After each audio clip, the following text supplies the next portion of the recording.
থাকে যদি সিটি গলেছেন দিয়ে যাবেন তাতে সমান সমান বাদাम पावेन। आज हम बात करे जातानी सोशल मीडिया पर वायरल एगो शख्स के बारे में जे गाना गा के रातों रात फेमस हो गई। रउरा सबके बता दी कि सोशल मीडिया पर कब के फेमस हो जाई ई बात केहू नहीं के जानत। रानू मंडल देखनी कि रातों रात स्टार बन गई। वैसे ही कच्चा बादाम गाना गाकर ये व्यक्ति रातों रात स्टार बन गलन। इ गाना पे सब लोग इंस्टाग्राम पे डांस करता कच्चा बादाम।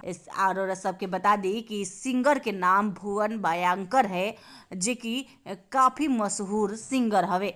बंगाली भाषा में कच्चा बादाम के मतलब मूंगफली होला। बंगाली में मूंगफली के लोग कच्चा बादाम कहेला। रउरा सबके बता दी कि लोग तरह तरह के आवाज निकाल कर उजा कच्चा बादाम बेचेला, लेकिन भुवर बड़यांकर अपनी मूंगफली बेचकर गाने गाकर लोगों को लुभाया करते हैं। उनकर अंदाज ई मूंगफली बेचे के लोग के खूब पसंद आ गई और उनकर ये वीडियो सोशल मीडिया पर देखते देखते आग की तरह फैल गई। पश्चिम बंगाल के मूंगफली बेचे वाला भुवन बड़यांकर ई बतैले बड़े कि हम खुद ई गाना के रचना कैले बड़े। गीत बंगाली के आदिवासी बाउन के लोकप्रिय गीत पर ही आधारित बा। भुवन बीरभूमि जिले के दुराजपुर प्रखंड के कुर्जीजुली गांव के रहे वाला वे। भुवन के परिवार में उनकर पत्नी, दूगो बेटा, एगो बेटी, कुल 5 गो सदस्य बा।